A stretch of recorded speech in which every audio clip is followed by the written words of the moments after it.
I don't care if you don't believe me. I know what I saw. You turned on. Hey, it's the DETOUR.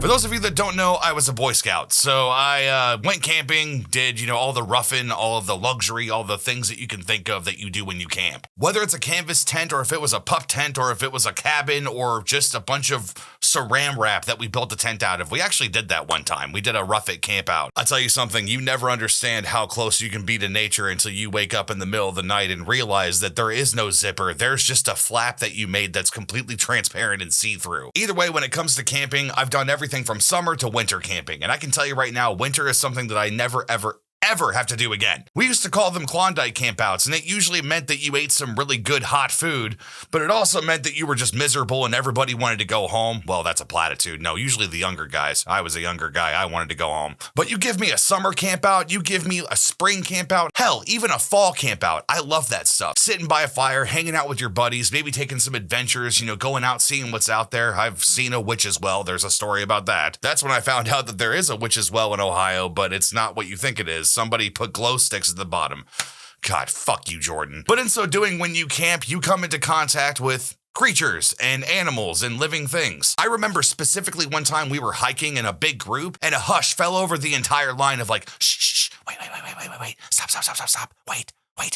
We think Scoutmaster Ken sees something. There was a deer with her offspring and they were hanging out and we got to see them. It was magical. Seeing nature is incredible, except for when it crawls into the absolute depths of fear and hell that you could never hope to escape from. This title is not clickbait. This is a true thing that did happen, and I can only assume the measurements because of just how quick everything in hindsight actually happened, but it is legit one of the scariest things that's ever happened to me in broad daylight. Let me paint you a picture. Summer camp. It's a week-long camp at Camp Manitowoc. Camp Manitowoc was a place that we loved going to. There was everything from rock climbing. They had Vespers, which was kind of like the church service that they would do on Wednesdays, but we had a big fire and it was almost like this, mini, I don't know, cathedral, is that what you would say? A multi-level seating that kind of came in a half circle where everybody would pray or they would sing songs or, there was a lesson or something.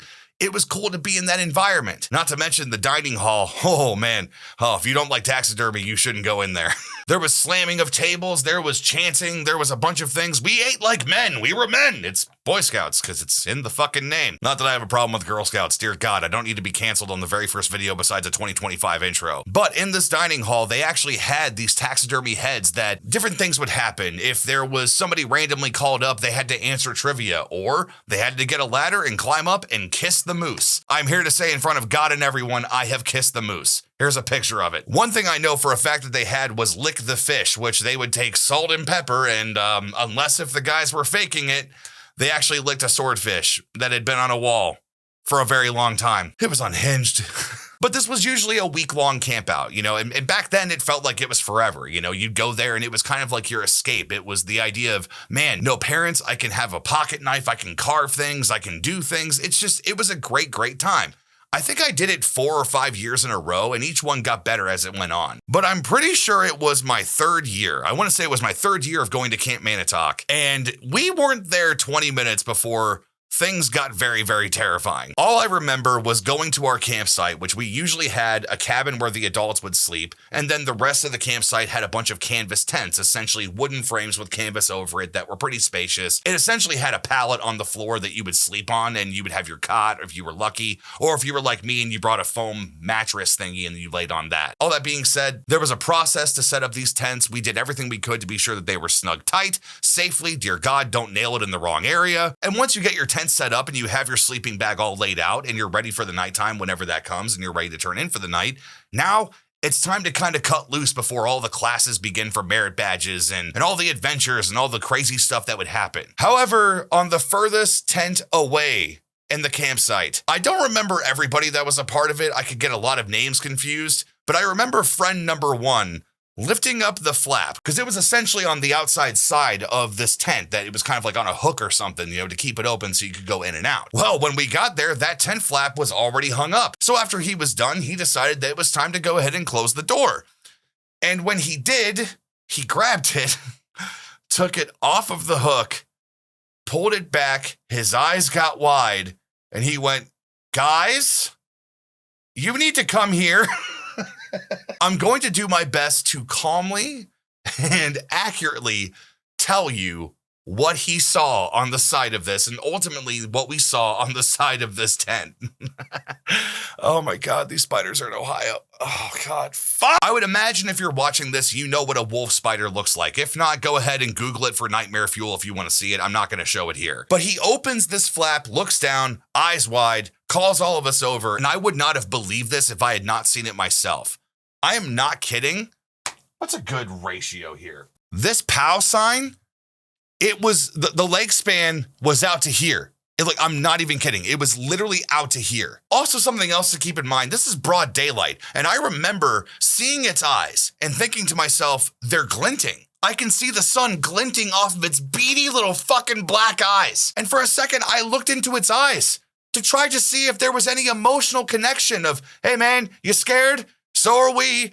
Don't worry, we mean you no harm. Like kind of just being like, everyone just back up slowly. We don't know if it's going to attack. We don't know if it's going to, like bolt. Because if you've ever seen a spider bolt and you're not ready for it, that's the most terrifying shit in the world. So we're all trying to wrap our head around about what to do because it's now gone into terrifying territory because my first thought was, oh my God, like, is it going to like threat pose? Is it going to like pop up like that? The next thing I know, I'm pretty sure it was my friend Zach or somebody, some guy with a stick. He heard the commotion and wanted to know, okay, what's going on here? So he walked over, saw this thing, backed up, went into the woods, grabbed a stick. He grabbed a stick and then proceeded to run and scream while making eye contact with this Leviathan. The body was this thick. This is a Deadpool chia head, but it was this thick. It was huge. So he runs full force. Now, mind you, I forgot to mention that the back doors of this tent had already been opened. So like there's a breeze, like it's going through, right? So the sides of the tent are kind of doing this. They're kind of just flapping around a little bit, right? And we're thinking, oh God, man, this any sudden movement, this thing's gonna take off. He runs and then we see him go into the tent. And the next thing I knew, this wolf spider is just 8-legged freaking it off this thing, goes into the woods, and we never saw it again. Thank God. Thank God we never saw it again.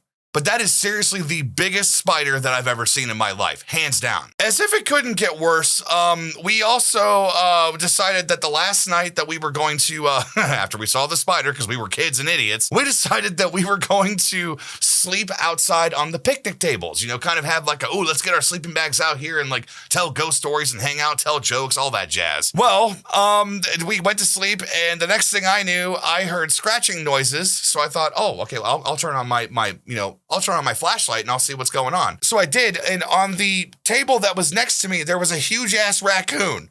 A huge-ass raccoon. The only one that was slightly as big or maybe just as big was the one I saw on my roof one time.